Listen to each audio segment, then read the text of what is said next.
Hello and welcome to the Bee Formless Flow Driven CEO podcast. I'm already giggling. I have an action-packed, energetic pod today for the audience. I have Dr. Richard D. Brecht, known as Dick. Welcome to the show, Dick. It is my pleasure. Thank you so much, Bee. I'm delighted to be here. I'm delighted to have you here. I have been talking to all the different generations that are in the workforce right now. There's five, I think there's like five. And I'm pretty honored and privileged to be speaking to you. To put it into context, Dick's already said that he is going to outdo me when it comes to energy levels and personality, and already can see the synergies and the similarities. Dick's 85, I'm 48, quite incredible. So I think I'm going to be keeping up with you today instead of me just like being all the energy. So I'm looking forward to this conversation. So let's get started, Dick. You are Professor Emeritus at the University of Maryland. You are also the co-founder and chief language officer at Jeenie. And this is where you said to me just pre-show, this is where you're ending your career. So your career is still, by the sounds of things, going flourishing, if you like. You've co-founded in your career 12 organizations. And you said to me pre-show again, the list would be too long to reel off. And I totally agree. And just to explain what Jeenie is, it's an on-demand human interpretation. I'll get you to give us the full story behind it. But your work has shaped US language capacity across education, business, and national security. And I wanted to share with the audience, in terms of when you booked in for the pod, and I asked you what's one unique insight when it comes to life leadership and or experience. You said my life's mantra is see things different, feel things passionate, do things hard. Military intelligence impossible without language and culture. So I feel like I'm going to learn a fair bit from this conversation today, and you said you're going to learn a bit as well. So let's go. Tell us about your journey, how you came into I guess into language, into like everything that you've been doing over your career span.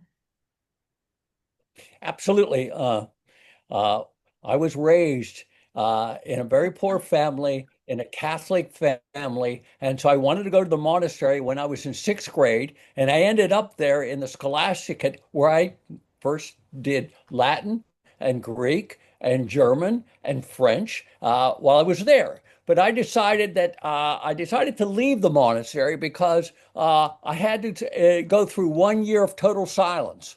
And that was absolutely impossible. So I left the monastery and went into the military. And there, because of my language experience, I was trained in Russian and ended up in Berlin.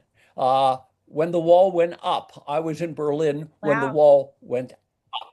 Wow. And so I was there at a pretty stressful time, but I learned then that language and cultural understanding, even if it's about people flying over your head or sending tanks at you from different directions, really mattered.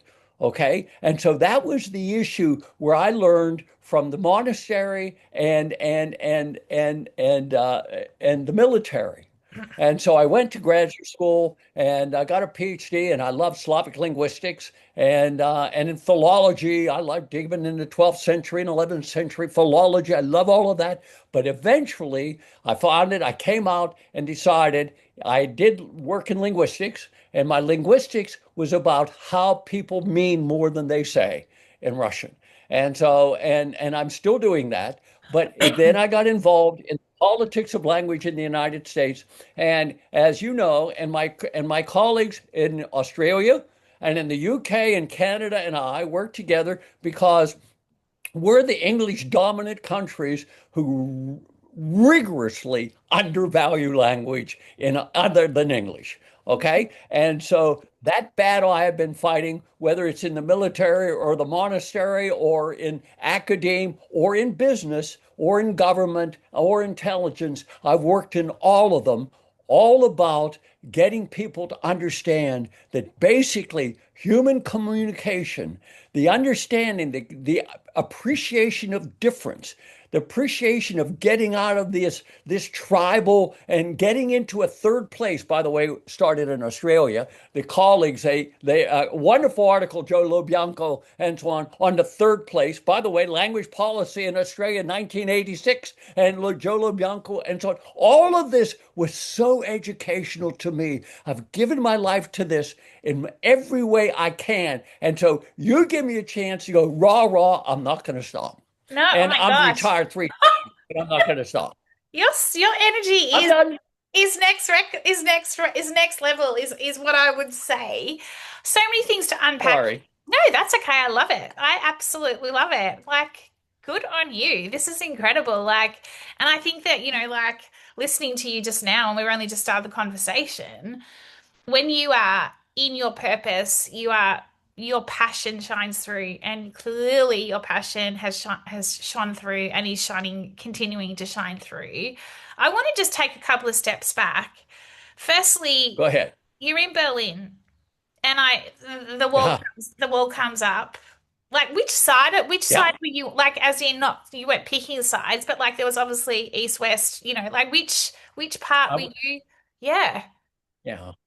I was in the U.S. Air Force and in intelligence in the United States Air Force. So I was in the American zone, had colleagues in the British zone and the French zone and so on. But when the wall went up, the first thing we did is rush down. I ran off the base as quickly as I could before they would shut it down. So I rushed down to Brandenburger Tor, the Brandenburg Gate, to see what was going on. And they were just stringing these artificial fences up, and people were standing around saying, "What on earth is going on?" On. And no one really knew. And I went, the Soviet War Memorial was on the western side of the Brandenburger Tor, so I went over to talk to the Soviet soldiers over there and asked what's going on. Of course, they had no idea. But it was one of those days, and when after that day we went back to work, and for the next month, several months, it was very, very scary place to be because immediately went back to I woke up the next morning and went back to the dining hall where we had all these wonderful dishes. They were all gone. Metal trays came out because the military, the army, infantry was coming in. And then the tanks started rolling in. And so it was one of the really touchy points. But all the while working on my job, which I'm not going to talk about, and knowing that language and culture, That's, and yeah. in that phase, there was German, there was Russian culture, there was Polish culture, there was Czech culture, all around there in that area of intelligence. And there you got to see how all these people came together with the Americans and the French and the Brits and the Germans, I mean, and the Russians and the Poles and the Czechs on that side. It was a great place to be if you wanted to deal with language and culture. Yeah, I was about to say, so because the reason I took you back to Berlin and understanding a little bit more, was that a defining moment for you in your career where you were like language and culture, like in terms of even purpose, right? And your mission in life. And I wrote it down, how people mean more than they say. That must have been a defining moment for you. Like it was a moment in time, it was a moment in history, right? And then here you are all the way back in 2025, and a lot's happened since then, and you're still pursuing what you're pursuing. I've How did never, that experience inform, the trajectory of where you are now? after I don't do math very well, but it's been a long time since 1961 and 2025. I've never had a better job. I've never felt more responsible. I've never felt more in touch with the language and how it impacts the real world ever in my life. But after I left there, I had all of this language. So I went to graduate school, went to undergraduate at Penn State University, and went to graduate school. And because everything about it that I saw, language is so important.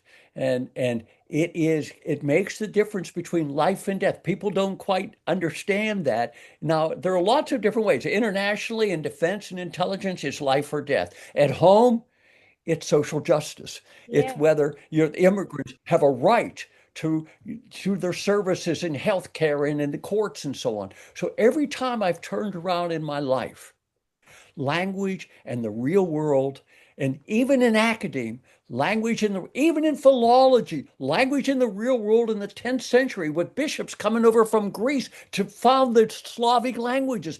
Even in the real, it's the real world every time I touch language. And that's why I can't let it go. And I fight now for social justice in the United States because of that. It's just part that sense right there in Berlin, face to face with not only the real world, but possible consequences of life and death for Yeah. real, has never left me.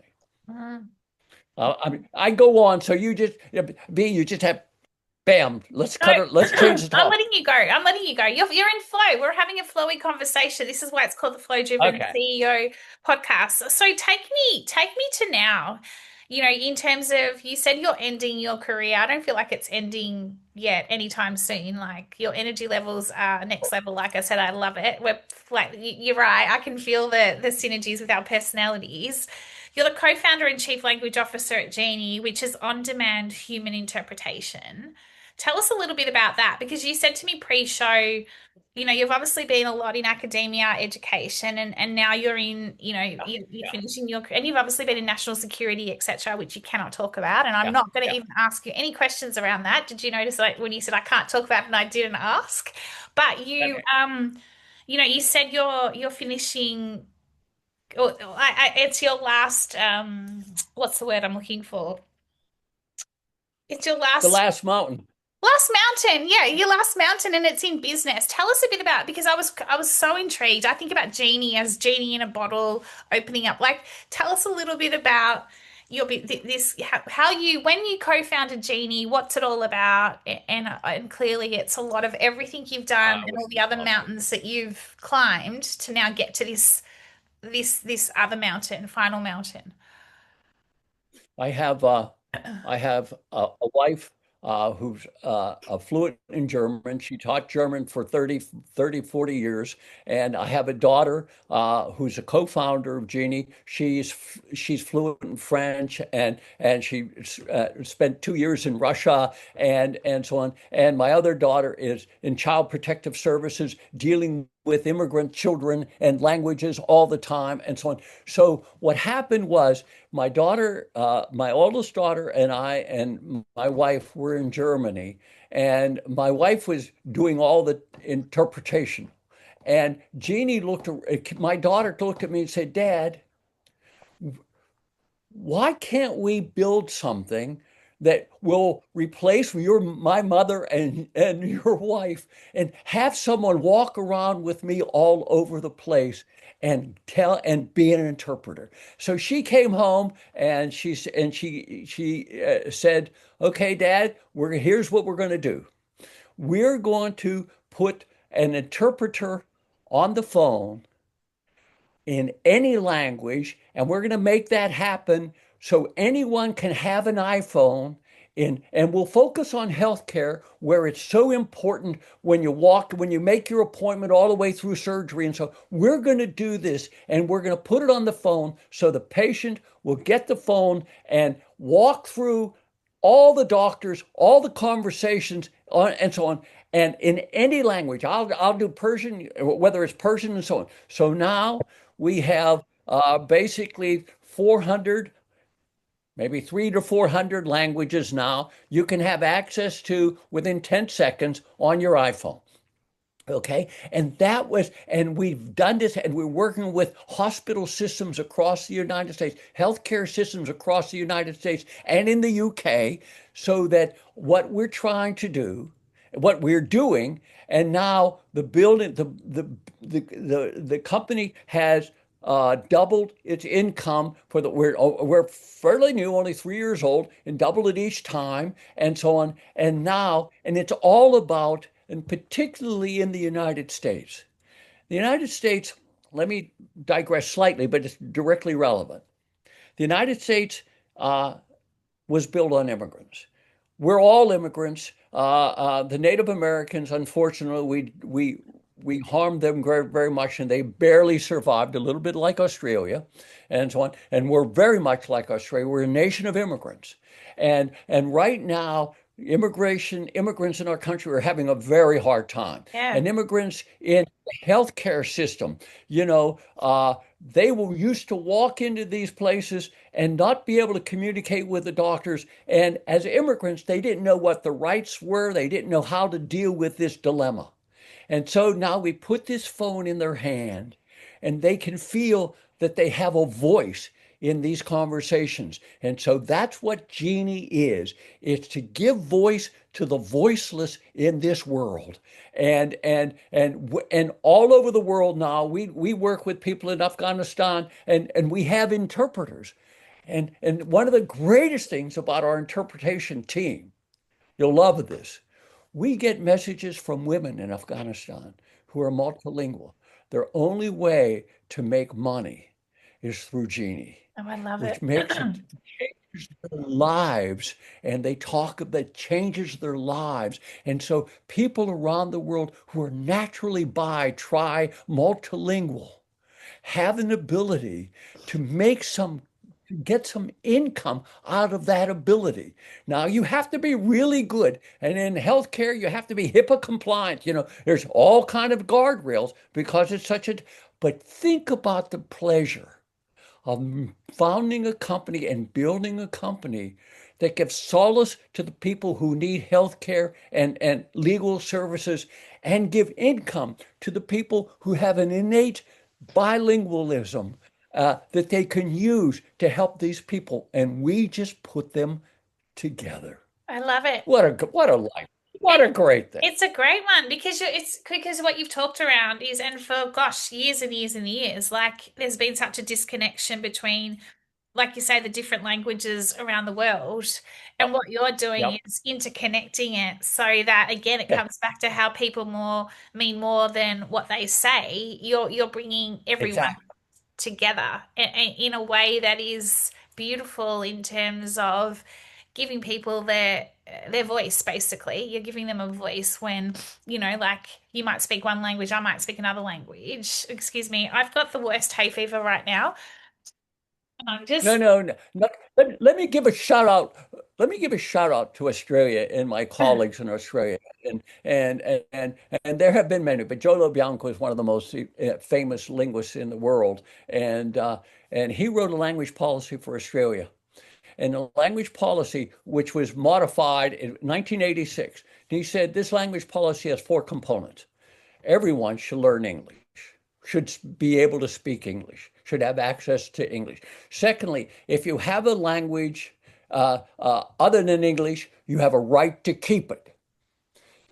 If you don't have a language other than English, you have an obligation to get one. And in the meanwhile, language services, which is Jeenie, will make sure while on our road to bilingualism, a multilingual, bilingual society in Australia or the United States or in Canada or in the so cool. UK, language services will provide the backup. I love it. That's why, and that was and so you Aussies have inspired me no end, I and love there it. have been many more. Yeah, I love it. And so when you talk about the on-demand human interpretation, is there any form of AI that you've like that your daughter has included in this, or is this actual like in terms of like have you got any tech behind it to help you with all the different languages, or is it actual humans that are doing all of this? At this stage, the company was built on humans. We Yeah. have, over 1,000 interpreters around the world. Yeah. And in the last 2 or 3 years, in the United States or anywhere else in the world, if you're in the language business, AI, you have to account for AI. Yeah. And AI actually, and Google Translate or the large language models and so the AI companies, they're doing a terrific job about like for chatbots and so on. If you want to get an appointment, if you want to find out the best place to shop, and you can do it in languages and so on, that you can get the translation and interpretation on a very basic level. Our my whole my whole life has been devoted, and my research is how you mean more than you say. Think about this for a minute. There's an example. If Mary asked John, "Where's Fred?" Well, there's a yellow Volkswagen parked outside of Sue's. Well, what does that mean?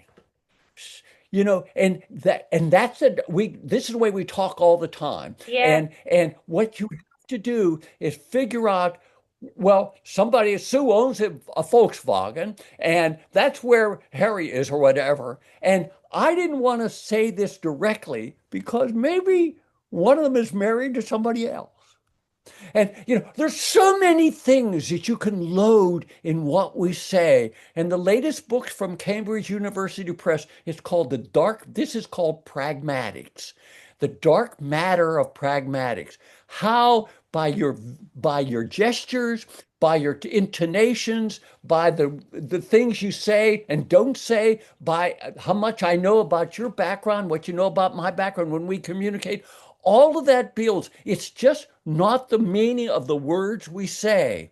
It's all the context around it that enable us to say much more, to mean much more than we say. Now coming back to AI. Yeah, I was about to say, If I AI, think I know exactly what you're going to say. I'm now, if telepathic. AI wants to do I'm this, reading you. and AI is getting really good. If AI wants to do this, they could program every conversation you and I have ever had with each other. Okay, and then they could you do your background, my background, and your politics, my politics, and AI can program this. They can't, they won't now because it's too expensive, but they could. If they could program every this for our conversation, they could actually they could actually give an AI interpretation of this conversation, okay, in another language. The issue is that it's so hard to do. It's so expensive to do. They're getting very good. They have what they call sentient analysis now, where it's not only the word, they're programming our faces and our expressions and so on to try to get everything put into AI. And they're making progress. And it's not to be dismissed and so on. But think about it for a moment. You're you're going into surgery for something serious, let's say cancer surgery, and you're going in to see the doctor, and the doctor says no need to come in. Let's hold our conversation. The doctor's in India, and no need to be together. We'll let AI do the interpretation. How comfortable would you be No, I wouldn't. letting the machine? You want to see this face to face. You want to feel this. You want to be assured, and so on. So AI has a place to be in this whole thing. But genies and these thousands of human beings who interact with other human beings and have been in surgery and and themselves and so on, that empathy, and that is a gift that human beings have for each other. And the communication that can be, the effectiveness of that communication is so dependent on that empathy and those emotions, not only the semantics of the words we use or the miswords we use and so on. That's what Jeenie is, embracing AI for where it can work, making appointments, Yeah, I and they're rapid and cheap, so you don't have to go into the doctors. But when it really matters, and that doctor is speaking another language, and he's speaking English, and you're an immigrant coming from Paraguay, love. and your Spanish is not so good because it's accent and Paraguayan, whatever that is, Spanish, not even standard, then it's face to face. That's what The Jeanie human. brings. Yeah, We're the bringing an human. interpreter from there. I love it. So you're talking artificial intelligence, human intelligence, and the role that they play when it comes to the interconnection within this ecosystem. Dick, how many languages do you speak exactly? Like how many languages are you fluent in? Fluent English. I'm, I, you know, I spent most of my life in Russian, but of course I've studied Polish and some Croatian and French and German. And my German's pretty good, but fluent. I'm not. I'm never fluent enough in anything. Russian is the language that is best, other than English. But with my, but every language you learn is a new gift and a new culture coming Yeah. to the culture again that you're so fond of, right? The culture of Germany and the culture of Russia, Russians are wonderful people. Mm. They're amazing. Their leadership, awful, awful. But and what they're doing in Ukraine, awful, awful, awful, awful, awful. But they're warm, beautiful people. Slavs are warm people. And you get into the room and you go into a dinner, and I've lived in Russia in the 1970s when it was very cold and very dangerous and all this stuff.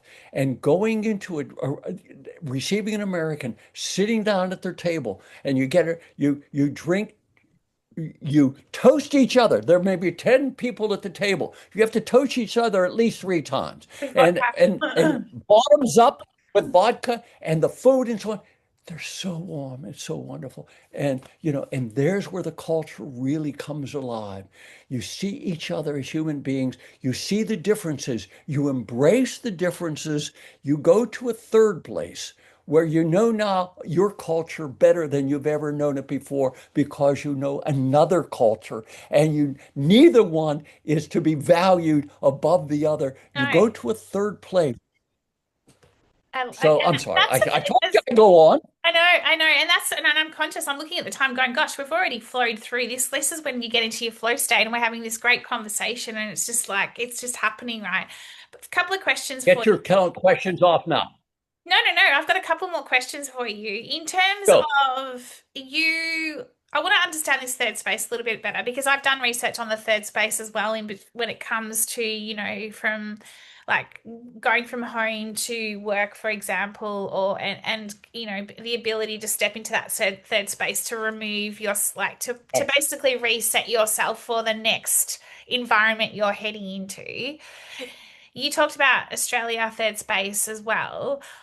This is a twofold question because you have had an outstanding career and you've had a lot of amazing experiences. You've seen a lot in terms of, from Berlin to Russia. You've seen a lot and you're continuing to still see a lot. I was born in the 70s, 1977.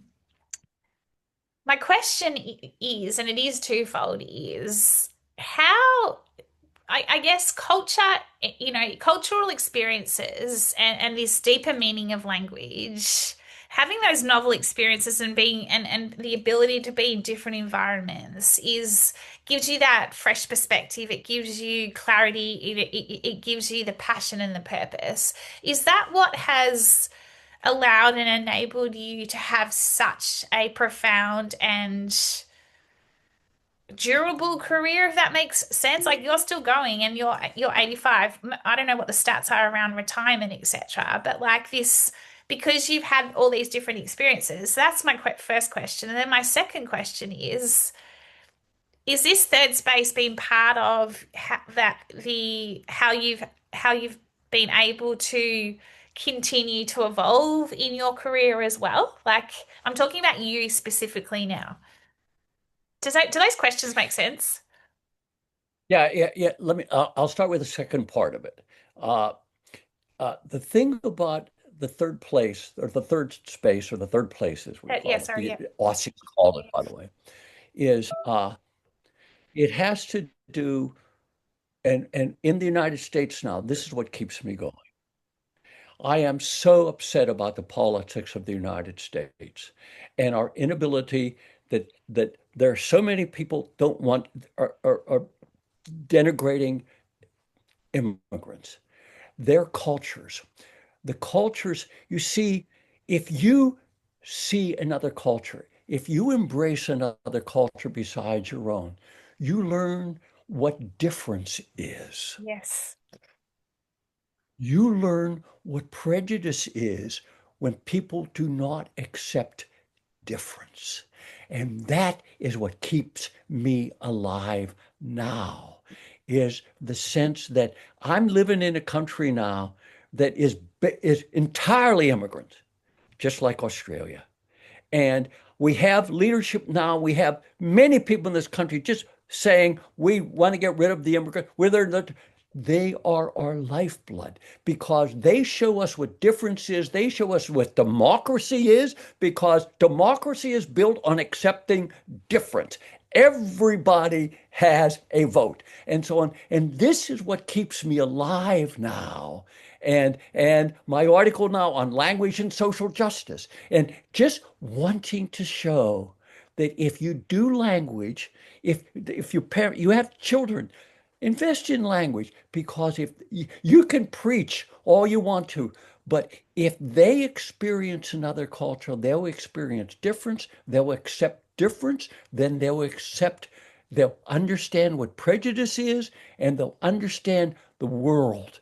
And if you can't do that, and as many people in my country and some of them in yours and around the world to be sure, but if you do that, and if you get into that other space, you know what otherness is. I And love. that's what it's all about. I live. Yeah, so you've answered That's what I live. and so that's what you've answered then both questions in terms of that ability to, yeah, understand the differences, and that's what keeps you alive. What do you, Exactly.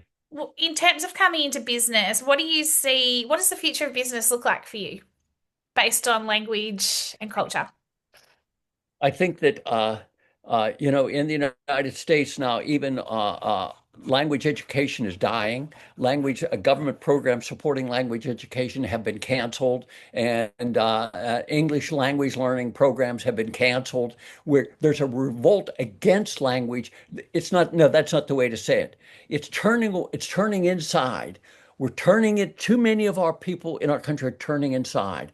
And so these businesses and AI and so on, getting language or getting the understanding of the more languages does is great for me because every time we can convince a mother or a father to invest in language education or just experiencing language, getting their kids on the road, getting out, I think that business will thrive because ultimately AI isn't going to replace human communication. It's No. going to assist it in ways that'll be wonderful. But I'll tell you right now, you and I could not hold this conversation over AI. I'm telling you right now, we're holding it over this, but I got to get to Australia and then we'll get together and then we'll pop a few beers and then we'll really understand each other in ways that only human beings can understand each other. So good. Awful. My fun. I'm terrible. No, you're great, Dick. This is a great conversation. My final question for you is comes back to our energy levels, our personalities, that Yeah. type A, Yeah. constantly like back to the picture we were talking about pre-show. How do Yeah. you, how have you sustained your high performance? How do you switch off? How have you ensured, like you're so passionate about what you do. I'm so passionate about the future. We're in this new world order. There's a new form of leadership. There's a new form of business. It doesn't have to be the way it was. You're so passionate about your business now, Jeenie, plus everything you've been doing. But then how do you ensure that you give yourself the downtime to fill yourself back up, fill your cup up? Because you are so empathetic, you're so giving, but we've also got to fill ourselves up as well. How do you do that? Oh, yeah. I'm an introvert and I fake it in cocktail parties all the time, where we introverts we can act like this, but where we get our energy, I get my energy from reading. I go watch a movie and after dinner and so on and a lot of time, but I go up and before I go to sleep, I read for 2 hours and I read everything except language because, and whether it's politics, whether it's history, whether and so on. And I don't read very many novels. I just need information. I need information. But when I get up in the morning, I am so, I am so filled with thoughts. And when I get tired of writing, I go someplace, I lie down, shut my eyes, and I have to have a pen and pencil next to me because then the thoughts start coming like crazy. And my mind is so filled with these things. And they're filled, and I just don't know what I would do if I didn't get them out. And the writing and the teaching and having a family around me, a wife of 60 years. Wow. I've been married for 60 years. Incredible. Okay. Incredible. And I have children and grandchildren, and having the love around me, and having they give me space so I can retreat and let it percolate and just let it go around and not it, because if I'm on like this all day, I'm exhausted. And Aren't I we have to all, go Dick? when Aren't we all? and my wife says, "Why won't you talk to me?" Duh. It's Well, so my true. poor wife. I love the way, yeah. I love the way And oh, sorry, you go. energy has to come from peace. It comes from peace, Yes, yeah. not from, I agree. sorry. I love it. I'm extra intro, so I'm quite extroverted, but I also love my den. I love to be able to do exactly what you're talking about. And I think it's that Awesome. ability to Awesome. subtract from the mind, get all the ideas out. And I love that you read in a completely different category, if you like at night, because that's when your ideas really do percolate because you're not focusing on language. It's what you do, but then you take yourself out into it's that pattern interrupt. It's an ability to then come back into what you do with fresh perspectives. So I absolutely love it. And there's a whole thing around writing, getting everything out and actually writing it down on paper, not actually typing it because our memory and the ability to come up with more ideas. Dick, with 2 minutes to go, what would be I've already asked you, but like, can you please give us some words of wisdom to conclude the show today? I, And it I, can be about I'll anything. go back. I'll go back to my mantra that you mentioned. When I was a boy, I was homesick every day I was in the monastery because I was there as a youth. And when I went into the military, I hated the military because I was homesick every day of my life. I went to the university, I went to graduate school, and I was the dumbest kid in the class and the worst language, and I suffered through it. It's always for me, see different, feel passionate, and do hard. From the very beginning, I've always seen things differently than everyone else around me. I swear to God, I don't know why. And I guess it was the first time. That's another story. And I've always seen things different. I've always been passionate, but I've always taken to do the hardest things. Do it, do the hardest things. You'll get the greatest reward punish yourself. It's okay. You'll get the greatest rewards. You'll see more than anyone else. You'll feel more than anyone else, and you'll do more than anyone else. No, that's too egocentric, but that's how you get through. If you're as limited as I am, and you just got to kind of get one foot in front of the other every day. You're That's how amazing. I do it, and I Dick, you're amazing. You're an absolute joy to talk to. How do we find out more about Jeenie? How do we find out more about you? Jeenie.com. Just Google Jeenie.com, but it's Yes, I was about to say. Jeenie. Right, right. You gotta spell it right. And go Jeenie. there and you'll see what a wonderful company it is and the leadership of that company. And my daughter is the CEO, her Kirsten Brecht Baker, and so on. Go there. And for me, uh, I'm around. You Google me and you'll be bored out of your mind. Yeah, And you but put it. go to some but if you want, come visit me or come call me, come talk to me. I'm always ready to meet new people who have great ideas that you share with me. I love it. Dick, thank you so much. You Thank are you so wonderful. Thank you for this opportunity. People don't let me talk as much as you let me talk. They usually say, "Okay, Dick, it's enough." It's okay, Dick, it's enough today. Thank you so much, No, Bee. thank you. Have a wonderful evening, Dick, and a wonderful rest of the Thank week. you. And I love everything you're doing and the ability to Stay in touch. reshape. Sorry? Stay in touch. I love that you're doing this. Stay in touch, Of please, course, I'll be with staying me. in touch. I think I'm going to get you on the pod All right. again next year, and I've got like you wait, watch out 2026. There's a lot going to be coming out of this I'll podcast. be all over. Yeah. I'll be all over. Thank you, Bee. Thank you, You do Dick. Take care. wonderful things. Thank you so Thank much. you. Thank Bye. you.